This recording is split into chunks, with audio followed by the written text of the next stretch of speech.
ನೀವು ದೇವರ ಚಿತ್ತ ಮಾಡಲಿಚ್ಛಯಿಸುವುದಾದರೆ, ನಿಮ್ಮ ಜೀವಿತದಲ್ಲಿ ದೇವರ ಉದ್ದೇಶಗಳು ನೆರವೇರಬೇಕು ಎಂದು ನೀವು ಆಶಿಸುವುದಾದರೆ, ಲೋಕದೊಂದಿಗೆ ಬೆಳೆಸಿಕೊಂಡಿರುವ ಸಂಬಂಧವನ್ನು, ಪಾಪದೊಂದಿಗಿರುವ ಸ್ನೇಹವನ್ನು ನೀವು ಖಂಡಿತವಾಗಿಯೂ ಮುರಿದು ಹಾಕಿಕೊಳ್ಳಬೇಕು. ಪಾಪದೊಂದಿಗಿದ್ದ ನಿಮ್ಮ ಸಂಬಂಧ ಮುರಿದುಕೊಂಡ ಹೊರತು ದೇವರ ಕೈಯಿಂದ ಉಪಯುಕ್ತ ಪಾತ್ರೆಯಾಗಿ ಉಪಯೋಗವಾಗುವಂಥದ್ದು ಸಾಧ್ಯವಿಲ್ಲ. ಬೈಬಲ್ ಹೇಳ್ತದೆ, ಯಾರೊಬ್ಬರೂ ದೇವರನ್ನು ಹಾಗೆಯೇ ಲೋಕದ ಸಂಪತ್ತನ್ನು ಒಟ್ಟಿಗೆ ಹಿಂಬಾಲಿಸಲಾರನು, ಸೇವಿಸಲಾರನು. ಈ ದಿನ ಒಂದು ವೇಳೆ ನೀವು ಒಂದು ಕಡೆ ಲೋಕವನ್ನು ಸೇವಿಸುತ್ತಾ, ಪಾಪದಲ್ಲಿ ಜೀವಿಸುತ್ತಾ, ದೇವರ ಚಿತ್ತ ನಿಮ್ಮ ಜೀವಿತದಲ್ಲಿ ನೆರವೇರಬೇಕು, ದೇವರ ಆಶೀರ್ವಾದ ನಿಮ್ಮ ಮೇಲೆ ಇಳಿದು ಬರಬೇಕು, ದೇವರು ಕೂಡಿಟ್ಟಿರುವ ದಿವ್ಯದಾನಗಳನ್ನು ಹೊಂದಿಕೊಳ್ಳಬೇಕು, ಅನುಭವಿಸಬೇಕೆಂದು ನೀವು ಪ್ರಯತ್ನಿಸುವುದಾದರೆ ಅದು ಅಸಾಧ್ಯ. ಮೋಶೆ ಒಂದು ಅದ್ಭುತವಾದ ತೀರ್ಮಾನ ತೆಗೆದುಕೊಳ್ತಾನೆ. ತನ್ನ ಪ್ರಜೆಯ ಪಕ್ಷದಲ್ಲಿ ನಿಂತು ಅವರನ್ನು ಬಿಡಿಸಬೇಕು ಎಂಬ ನಿರ್ಣಯ ತೆಗೆದುಕೊಂಡು ಫರೋಹನ ಮೊಮ್ಮಗನಾಗಿಯೂ ಫರೋಹನ ಮಗಳ ಮಗನಾಗಿಯೂ ಇರುವುದನ್ನು ಬಿಟ್ಟುಬಿಡ್ತಾನೆ. ರಾಜ ಭವನದೊಳಗಿಂದ ಹೊರಗೆ ಬರುತ್ತಾನೆ. ಅವನಂದುಕೊಳ್ತಾನೆ ಅವನ ಸಹೋದರರೆಲ್ಲ ಅವನನ್ನು ಅಂಗೀಕರಿಸುತ್ತಾರೆಂದು ಅಂದುಕೊಳ್ತಾನೆ. ಅವನ ಸಹೋದರರು ರಾಜಭವನವನ್ನು, ರಾಜಭೋಗವನ್ನು ಬಿಟ್ಟು ಈಗ ನಮ್ಮ ಪಕ್ಷದಲ್ಲಿ ನಿಂತು ನಮ್ಮನ್ನು ಬಿಡಿಸಲು ಬಂದಿದ್ದಾನೆ ಮೋಶೆ ಎಂಬುದಾಗಿ ತನ್ನ ಜನರಾದ ಇಸ್ರಾಯೇಲರು ಅಂಗೀಕರಿಸುತ್ತಾರೆ ಅಂದುಕೊಂಡ. ಆದರೆ ಕೇಳಿ ಪ್ರಿಯರೇ, ದೇವರ ಸೇವೆ ಮಾಡಬೇಕಾದರೂ, ದೇವರಿಂದ ಉಪಯೋಗ ಆಗಬೇಕಾದರೂ ಅದಕ್ಕೆ ತರಬೇತಿ ಬೇಕು, ಅದಕ್ಕೆ ಸಮಯ ಬೇಕು. ದೇವರ ಸನ್ನಿಧಿಯಲ್ಲಿ ಪಾಠಗಳನ್ನು ಕಲಿಯಬೇಕು. ಒಂದು ನಿರ್ಣಯ ತೆಗೆದುಕೊಂಡ್ರೆ ಸಾಕಾಗುವುದಿಲ್ಲ, ಆ ನಿರ್ಣಯಕ್ಕೆ ತಕ್ಕ ಸಿದ್ಧತೆ ಇರಬೇಕು. ಮೋಶೆ ಅರಮನೆಯಿಂದ ಹೊರಗೆ ಬಂದಂತಹ ಮರುದಿನವೇ ಒಬ್ಬ ಐಗುಪ್ತ್ಯನು ಒಬ್ಬ ಇಬ್ರಿಯನಿಗೆ ಅನ್ಯಾಯದಿಂದ ಹೊಡೆಯುತ್ತಾ ಇರುವಾಗ ನೋಡಿ ತಾಳಲಿಕ್ಕಾಗಲ್ಲ. ಬಹಳ ಬುದ್ಧಿವಂತನಾಗಿದ್ದನು, ಸಕಲ ಜ್ಞಾನವುಳ್ಳವನಾಗಿದ್ದನು, ಸಕಲ ವಿದ್ಯೆ ಕಲಿತವನಾಗಿದ್ದನು, ಬಹು ಬಲವುಳ್ಳವನಾಗಿದ್ದನು, ಖಂಡಬಲ, ಗುಂಡಿಗೆ ಬಲ, ಬುದ್ಧಿಬಲ ಉಳ್ಳವನಾಗಿದ್ದನು. ಐಗುಪ್ತ್ಯನೊಬ್ಬನು ಇಬ್ರಿಯನಿಗೆ ಹೊಡೆಯುತ್ತಾ ಇರುವಾಗ ನೋಡಿ ತಾಳಲಿಕ್ಕಾಗದೆ ಹೋಗಿ ಆ ಐಗುಪ್ತ್ಯನನ್ನೇ ಕೊಂದು ಹಾಕುತ್ತಾನೆ. ಕೋಪದಿಂದ, ಆವೇಶದಿಂದ ಉರಿಗೊಂಡವನಾಗಿ ಐಗುಪ್ತ್ಯನನ್ನು ಕೊಂದಾಕ್ತಾನೆ. ಕೊಂದಾಕಿದ್ದಲ್ಲದೆ ಯಾರಿಗೂ ಕಾಣಿಸದಂತೆ, ಅಡ್ರೆಸ್ ಇಲ್ಲದಂತೆ ಅವನನ್ನು ಹೂಣಿಡುತ್ತಾನೆ. ಅವನಂದುಕೊಳ್ತಾನೆ ತನ್ನ ಖಂಡದ ಬಲದಿಂದ, ಗುಂಡಿಗೆ ಬಲದಿಂದ, ಬುದ್ಧಿಬಲದಿಂದ, ಐಗುಪ್ತ್ಯರ ಗುಲಾಮತನದಿಂದ ಇಸ್ರಾಯೇಲರನ್ನು ಬಿಡಿಸಬೇಕು ಅಂದುಕೊಂಡ. ಆದರೆ ದಯವಿಟ್ಟು ಗಮನಿಸಿರಿ, ಆ ರೀತಿ ಐಗುಪ್ತ್ಯನನ್ನು ಕೊಂದುಹಾಕಿ ಮುಚ್ಚಿಟ್ಟ ನಂತರ ಅವನಂದುಕೊಳ್ತಾನೆ ಈ ವಿಷಯ ಯಾರಿಗೂ ಗೊತ್ತಾಗೋದಿಲ್ಲ ಅಂದ್ಕೊಂಡ. ಆದರೆ ಮರುದಿವ್ಸವೇ ಫರೋಹನಿಗೆ ಆ ವಿಷಯ ಗೊತ್ತಾಗುತ್ತೆ. ಒಂದು ಕಡೆ ನಿನ್ನೆಯವರೆಗೂ ನಮ್ಮ ಹತ್ತಿರವೇ ಬೆಳೆದು ನಮ್ಮೊಂದಿಗೆ ಇದ್ದು ಈಗ ನಮಗೆ ಶತ್ರುವಾಗಿರುವ ಇಬ್ರಿಯ ಪರವಾಗಿ ನಿಲ್ಲುತ್ತೇನೆಂದು ಹೋಗಿದ್ದಾನೆ. ಆದ್ದರಿಂದ ಖಂಡಿತವಾಗಿ ಫರೋಹನಿಗೆ ಕಂಠದವರೆಗೂ ಮೋಶೆಯ ಮೇಲೆ ಕೋಪವಿತ್ತು. ಯಾವಾಗ ಐಗುಪ್ತ್ಯನೊಬ್ಬನನ್ನು ಮೋಶೆ ಕೊಂದಾಕಿದ್ದಾನೆಂದು ಫರೋಹ ತಿಳ್ಕೊಂಡನೋ, ತಕ್ಷಣವೇ ಅವನನ್ನು ಹಿಡಿತನ್ನಿರಿ, ಮೋಶೆಯನ್ನು ಹಿಡಿತಂದು ನನ್ನ ಕಣ್ಮುಂದೆ ಸಾಯಿಸಿ ಬಿಡಿರಿ ಎನ್ನುವಷ್ಟು ಕೋಪ ಮೋಶೆ ಮೇಲೆ ಬೆಳೆಸಿಕೊಂಡ. ಮೋಶೆಯನ್ನು ಕೊಂದಾಕಬೇಕೆಂದು ಫರೋ ನಿರ್ಣಯ ತೆಗೆದುಕೊಂಡ.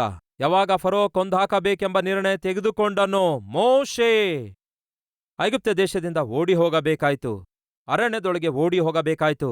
ಅವನು ಅಂದುಕೊಂಡದ್ದೇನು? ತನ್ನ ಪ್ರಜೆಗಳನ್ನು ಬಿಡಿಸಬೇಕು. ಅದಕ್ಕೋಸ್ಕರ ಏನ್ ಮಾಡ್ತಾನೆ? ಅವನಿಗೆ ಸಂಬಂಧಪಟ್ಟಂತಹ ಭೂಸಂಬಂಧವಾಗಿರುವಂತಹ ಸಕಲ ಭೋಗಭಾಗ್ಯಗಳನ್ನೆಲ್ಲ ಬಿಟ್ಟು ಬಿಡುತ್ತಾನೆ, ಸಕಲ ಆಸ್ತಿಪಾಸ್ತಿಗಳನ್ನೆಲ್ಲ ಬಿಟ್ಟು ಬಿಡುತ್ತಾನೆ, ಹೆಸರು ಪ್ರಖ್ಯಾತಿಯನ್ನು ಬಿಟ್ಟು ಬಿಡುತ್ತಾನೆ. ಬಹಳ ಸಂತೋಷ. ಈ ಲೋಕ ಬಿಟ್ಬಿಟ್ರೆ ಸಾಕಾಗುವುದಿಲ್ಲ ಪ್ರಿಯ ಸಹೋದರ, ಪಾಪ ಮಾತ್ರ ಬಿಟ್ಬಿಟ್ರೆ ಸಾಕಾಗುವುದಿಲ್ಲ ಸಹೋದರ ಸಹೋದರಿ. ಅದೇ ಸಮಯದಲ್ಲಿ ನೀವು ದೇವರ ಚಿತ್ತಕ್ಕೋಸ್ಕರ ದೇವರ ಸನ್ನಿಧಿಯಲ್ಲಿ ತರಬೇತಿ ಹೊಂದಿಕೊಳ್ಬೇಕು. ದೇವರ ಚಿತ್ತ ಏನೆಂದು ತಿಳ್ಕೊಳ್ಬೇಕು. ನಿಮ್ಮ ಜೀವಿತದ ಮೇಲೆ ಆತನ ಉದ್ದೇಶ ಏನೆಂದು ತಿಳ್ಕೊಳ್ಬೇಕು. ದೇವರ ಸನ್ನಿಧಿಯಲ್ಲಿ ಮೊಳಕಾಲೂರಬೇಕು, ಪ್ರಾರ್ಥಿಸಬೇಕು. ಆತನ ಚಿತ್ತ ಏನೆಂದು, ಪ್ರಣಾಳಿಕೆ ಏನೆಂದು ಗ್ರಹಿಸಬೇಕು. ಮೋಶೆ ಸಕಲ ವಿದ್ಯೆ ಕಲಿತವನಾಗಿದ್ದನು, ಆದರೆ ತನ್ನ ಕೋಪವನ್ನು, ಆವೇಶವನ್ನು, ಆಗ್ರಹವನ್ನು ಕಂಟ್ರೋಲ್ ಮಾಡಿಕೊಳ್ಳುವಂತಹ ಆತ್ಮಿಕತೆಯನ್ನು ಕೂಡಿಸಿಟ್ಕೊಳ್ಳಲಾಗಲಿಲ್ಲ. ತನ್ನ ಕೋಪವನ್ನು, ಆವೇಶವನ್ನು ಕಂಟ್ರೋಲ್ ಮಾಡಿಕೊಳ್ಳುವಂತಹ ಆತ್ಮಿಕತೆಯನ್ನು ಬೆಳೆಸಿಕೊಳ್ಳಲಾಗದಂತಹ ಮೋಶೆ ತನ್ನ ಕೋಪತಾಪವನ್ನು ಪ್ರದರ್ಶಿಸುತ್ತಾನೆ. ಆ ಕೋಪದಿಂದ, ಆವೇಶದಿಂದ ಆ ಐಗುಪ್ತ್ಯನನ್ನೇ ಸಾಯಿಸಿಬಿಡ್ತಾನೆ. ಅದು ಸ್ವಲ್ಪ ಬಯಲಾಗಿದ್ದ ಕೂಡಲೇ ಫರೋ ಸಾಯಿಸಲು ಬೆನ್ನಟ್ಟಿದ್ದಕ್ಕಾಗಿ ಮೋಶೆ ಐಗುಪ್ತ್ಯದಿಂದ ಓಡಿ ಹೋಗಬೇಕಾಯಿತು. ತನ್ನ ಸ್ವಂತ ಜನರಿಂದ ದೂರವಾದ, ತಾನು ಅಂದುಕೊಂಡಿದ್ದನ್ನು ಸಾಧಿಸುವುದರಿಂದ ದೂರವಾದ, ಒಂದು ಕಡೆ ಫರೋಹನ ಮೊಮ್ಮಗನಾಗಿರುವ ಸ್ಥಾನದಿಂದ, ಫರೋಹನ ಮಗಳ ಮಗನಾಗಿರುವ ಸ್ಥಾನದಿಂದ ದೂರವಾದ, ಎಲ್ಲರಿಂದಲೂ ದೂರವಾದ, ಏಕಾಂಗಿಯಾಗಿ ಉಳಿದುಕೊಂಡ, ಒಬ್ಬಂಟಿಗನಾಗಿ ಉಳಿದುಕೊಂಡ, ಎಲ್ಲವನ್ನೂ ಕಳೆದುಕೊಂಡ, ಎಲ್ಲರನ್ನೂ ಕಳೆದುಕೊಂಡ. ಅದಕ್ಕೆ ಕಾರಣ ಗೊತ್ತಾ? ಸಕಲ ವಿದ್ಯೆಯನ್ನು ಕಲಿತವನಾಗಿದ್ದ, ಆದರೆ ಕೋಪತಾಪವನ್ನು ಮಾತ್ರ ಕಂಟ್ರೋಲ್ ಮಾಡಿಕೊಳ್ಳಲಾಗಲಿಲ್ಲ.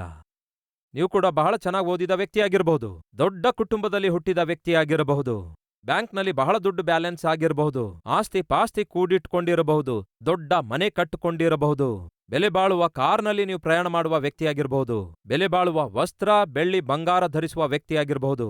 ಇವೆಲ್ಲ ಒಂದು ಭಾಗ ಅಷ್ಟೇ. ಇವೆಲ್ಲವುಗಳಿಗೂ ಮಿಗಿಲಾದದೊಂದಿದೆ. ಅದೇನು ಗೊತ್ತಾ? ನಿಮ್ಮ ಮನಸ್ಸನ್ನು ಸ್ವಾಧೀನದಲ್ಲಿ ಇಟ್ಟುಕೊಳ್ಳುವಂತಹ ಜೀವಿತ.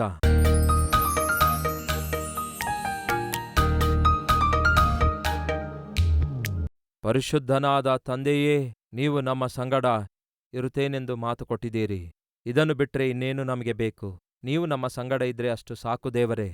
ನಾವೇನ್ ಬೇಕಾದರೂ ಎದುರಿಸಬಲ್ಲೆವು, ಏನ್ ಬೇಕಾದರೂ ಮಾಡಬಲ್ಲೆವು, ಎಲ್ಲಿಗೇ ಆಗಲಿ ಹೋಗಬಲ್ಲೆವು, ಏನನ್ನೇ ಆಗಲಿ ಸ್ವಾಧೀನ ಮಾಡಿಕೊಳ್ಳಬಲ್ಲೆವು. ನೀವು ನಮ್ಮ ಸಂಗಡ ಇದ್ದರೆ ಸಾಕು. ಅಂತಹ ವಾಗ್ದಾನವನ್ನು ಪ್ರತಿಯೊಬ್ಬರು ಸ್ವಾಧೀನ ಮಾಡಿಕೊಂಡು ನಿಮ್ಮ ವಾಕ್ಯಾನುಸಾರವಾಗಿ ಪ್ರತಿಯೊಬ್ಬರು ನಡೆದುಕೊಳ್ಳುವುದಾದರೆ, ಆ ವಾಕ್ಯವನ್ನು ಧ್ಯಾನಿಸಿ ಜೀವಿಸುವುದಾದರೆ, ದೇವರೇ, ನಮ್ಮ ಮುಂದೆ ಯಾರೊಬ್ಬರೂ ನಿಲ್ಲಲಾರರು. ನಾವು ಹೆಜ್ಜೆ ಇಡುವ ಪ್ರತಿಯೊಂದು ಸ್ಥಳವನ್ನು ನಮಗೆ ನೀವು ಅನುಗ್ರಹಿಸುತ್ತೀರಿ. ನಾವು ಸೇರಬೇಕಾದ ಗಮ್ಯ ಸ್ಥಾನಕ್ಕೆ ನೀವು ನಮ್ಮನ್ನು ಸೇರಿಸುತ್ತೀರಿ ಎನ್ನುವಂತಹ ನಂಬಿಕೆಯಿಂದ ನಾವು ಜೀವಿಸುವ ಹಾಗೆ, ನಿಮ್ಮನ್ನೇ ಹಿಂಬಾಲಿಸುವ ಹಾಗೆ, ನಿಮಗೆ ವಿಧೇಯರಾಗುವ ಹಾಗೆ, ನಿಮ್ಮ ಜೊತೆ ಹೊಂದಿಕೊಂಡಿರುವ ಹಾಗೆ ಸಹಾಯ ಮಾಡಿರೆಂದು ಯೇಸುವಿನ ನಾಮದಲ್ಲಿ ಬೇಡಿ ಹೊಂದಿದ್ದೇವೆ ತಂದೆಯೇ, ಆಮೆನ್.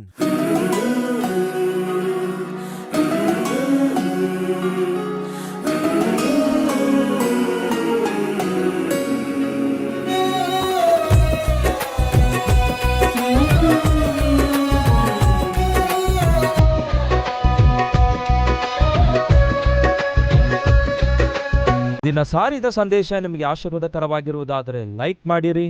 ಇಂಥ ಅದ್ಭುತವಾದ ಸಂದೇಶಗಳನ್ನು ಪ್ರತಿದಿನ ನೋಡಲು ಆಶಿಸುತ್ತಾ ಇದ್ದೀರಾ? ಹಾಗಾದರೆ ಸಬ್ಸ್ಕ್ರೈಬ್ ಮಾಡಿ, ಹಾಗೆಯೇ ಬೆಲ್ ಐಕಾನ್ ಕ್ಲಿಕ್ ಮಾಡಿ ಅನೇಕರಿಗೆ ಈ ಸಂದೇಶವನ್ನು ಶೇರ್ ಮಾಡುವ ಪ್ರಯತ್ನ ಮಾಡಿ.